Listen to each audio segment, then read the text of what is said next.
I don't know how you're probably going to see a couple little videos. My editing skills aren't that good. Let me see if I can learn on the fly. Maybe. We're over here on the front porch, and this is all a cement porch. So this deck is not conducive to wood destroying insects. Okay. These electric receptacle outlets are controlled by the light switch inside the front entry. So if these lights are not on, these plugs will not operate. You see these plugs? They don't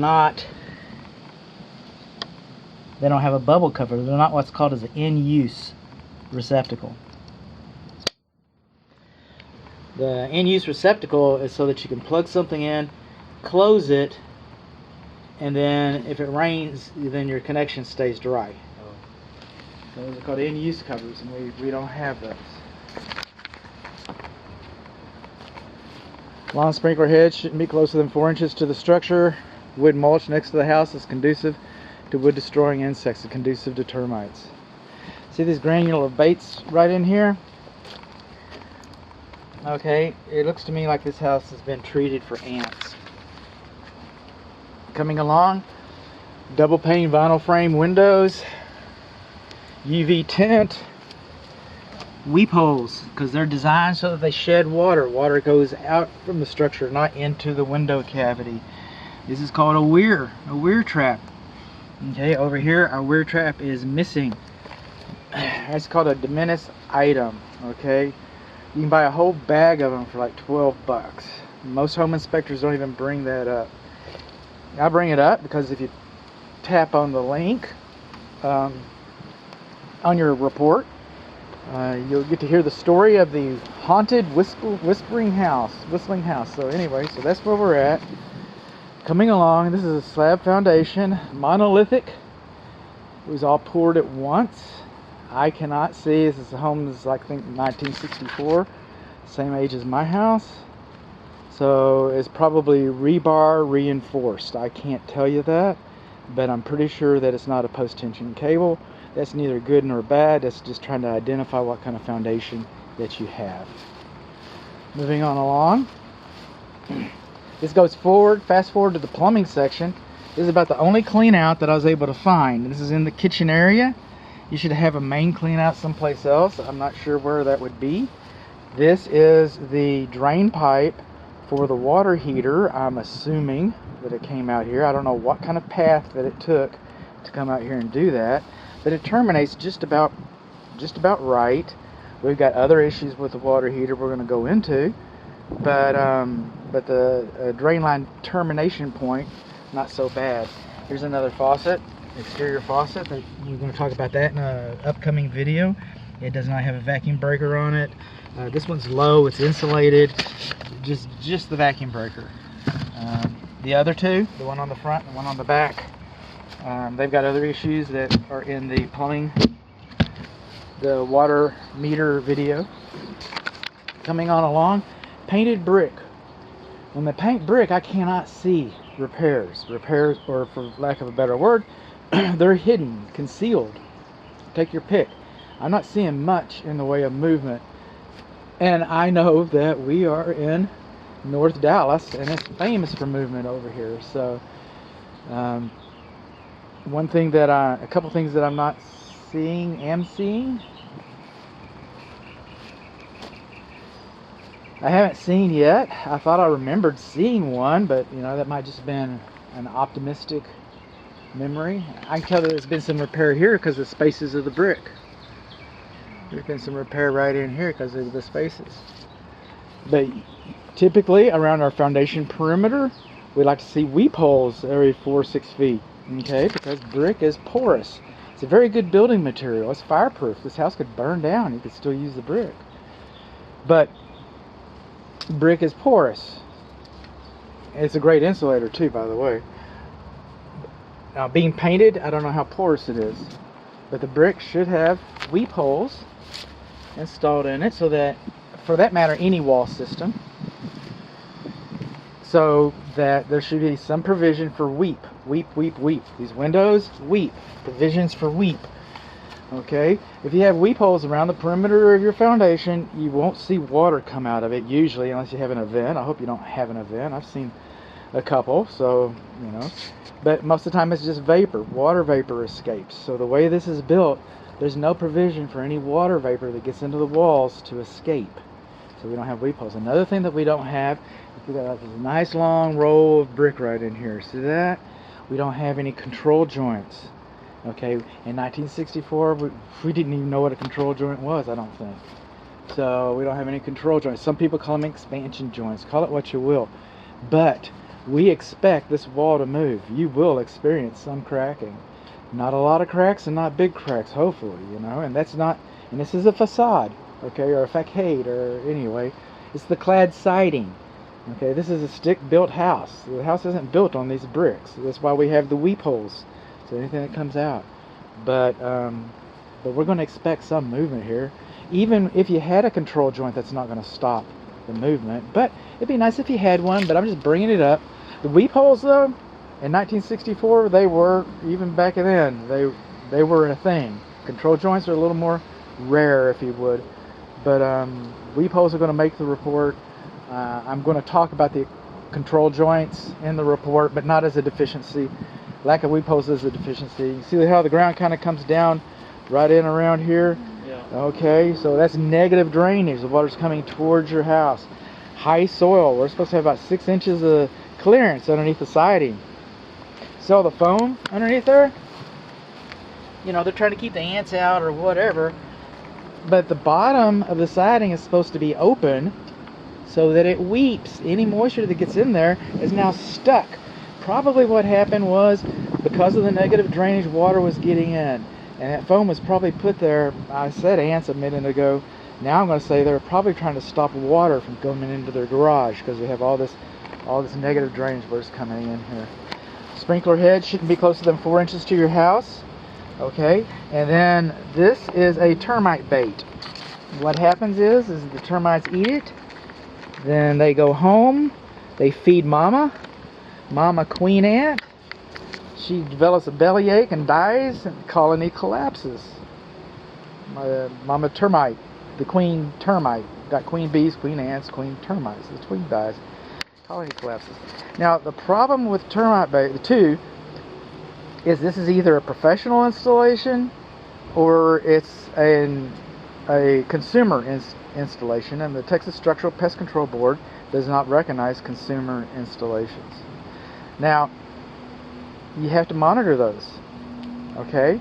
Because termites are blind. So they get around with pheromones. Same stuff you used to order in the back of the magazine. They got sex pheromones, they got food pheromones, and they got danger pheromones. And they come in here and they're putting out the food pheromones because you fed them. You fed them the bait. And so they're used to coming into the ground, eating this, and then going home. Now the problem is, a word from our sponsors, Good Home Inspection. Yep, okay. Now, back to your regular programming. Termites are used to coming up here to eat. If you don't keep that full, they come up here to eat, and the restaurant is closed. They're just going to like give up and go home. Okay, let's go see if we've got something back in the pantry. No, they're going to go next door to eat. What's next door? All this wood. Your house, I mean. Okay. This is the electric service box. Your meter, your electric meter, is supposed to be sealed on 3 sides to keep moisture from getting inside the wall system like that. Okay. Moving on along. Tree, too close. Moving on along. This is your lawn sprinkler rain sensor. It should sit up just a little straighter than that. I was playing with it. It's probably okay. You might want to adjust it a little bit. Coming on along, we've got surface drains. Okay, we're trying to take care of the drainage. We certainly are. Metal overhead panel door. Bushes touching the house, that's conducive to wood destroying insects. In this case, less about termites and more about carpenter ants. We got wood to ground contact. The siding is in touch with the ground. Fence is conducive by design. We come around here. This is kind of an interesting story. You haven't gotten to this story yet. But this is the gas meter. This is the main shutoff to the gas meter, and you don't have one for yourself. Okay, the only one you have is the one to the meter. You should have a shutoff valve on each side of the meter, so that one, you could turn it off, replace the meter without contaminating the entire gas line going into your house. That would be nice. Two, this part belongs to the utility. It's in front of the meter, so you should have one over here that you would be quote unquote authorized to turn off. You're going to use this one just like you're going to use the water meter. I get that, but you're supposed to have two valves. But that is called a fireplace grate, because your fireplace doesn't have a grate in it. And we'll talk about that in just a few minutes, maybe in the next video. So, but anyway, moving on along. I get carried away. We already talked about that big old hairy branch. We already talked about you up on the roof. We did. Wood mulch next to the house, bushes next to the house. Got a couple more drains. This is why I think that this might be an amateurish, a consumer grade termite bait installation, is because you don't usually see them this close, this far away from the house. Coming on along. Over here, I'm seeing weep holes. I knew that I had seen them. We got weep holes over here on this side of the patio. This is the drain for your air conditioning system, and that is an acceptable application. It's totally acceptable, and that probably doesn't go out into the main drain. I don't see a main drain. It probably doesn't. It probably just goes into the ground and dissipates. I can't tell. I mean, but that's just the way they did it. This is not a totally acceptable application. You see that little spider in there? He doesn't belong in there. But this is the secondary drain, and it's supposed to discharge directly in a woefully, painfully obvious location. It should be over here, kind of like where that one is. In fact, I'm getting kind of the heebie-jeebies here. If one of these is for the water heater safety pan, then that is 200 pounds of pressure, 200 degree water coming out on your head. This is for the air conditioning unit. It is over the window. Okay, I'm kind of learning as I go here. It's probably for the water heater. That's not anyway, I might know a little more about these, but I'm kind of suspicious about this drain arrangement above this window. Speaking above this window, this is a bedroom, and bedroom windows are not supposed to be higher than 44 inches, so that first responders can come in to, save you. They've got these, suits, these fireproof suits, and they've got these oxygen tanks, and they're going to go through the flames, and they're all dressed up like they're going to be walking around on Mars or something, and they got all this equipment that they got to get in, and they got to climb all this. They'll come in. They're not going to forget you, but that's why that rule is there. And probably nobody's going to lower the window. Now over here, I'm seeing, and this might be my imagination, but I believe I am seeing, let's see if I can find it again. I might just give up on this speech. I don't want to get ahead of myself. Right there, right in there. That's a good bug man. Right in there. You put a little rock in there, so it kind of blended in. But this tells me that this home has been treated at least once for subterranean termites. There's only one reason to rod like that. We don't know who treated it. We don't know what they treated it with. And we don't know when it was treated. But that's a sign. That's a sign. And we know whoever did it knew what he was doing, because usually those drill holes are painfully obvious. I was looking for some over here and I didn't see any, so I'm thinking that it was probably, and I don't know, a partial treatment, because termites were eating the wood around this door coming in out of the ground from the, okay? And I don't know when it happened, I don't know who did it, and I do not know what kind of product that they used. Moving on along. Okay, these lights, I talked about them in the roof video, but I'm hitting my head on one right now. I'm 5'7", okay? So these lights are too low. This is what's called as an in-use cover. This is what's known as an in-use cover, like you don't have on the front porch.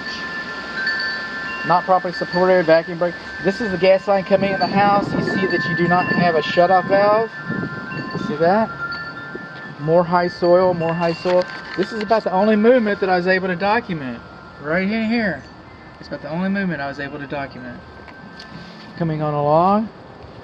Got our dirty air conditioner. You'll learn about that in a little bit. Moving on along, still. Again, just negative drainage to level drainage over here, negative drainage over here.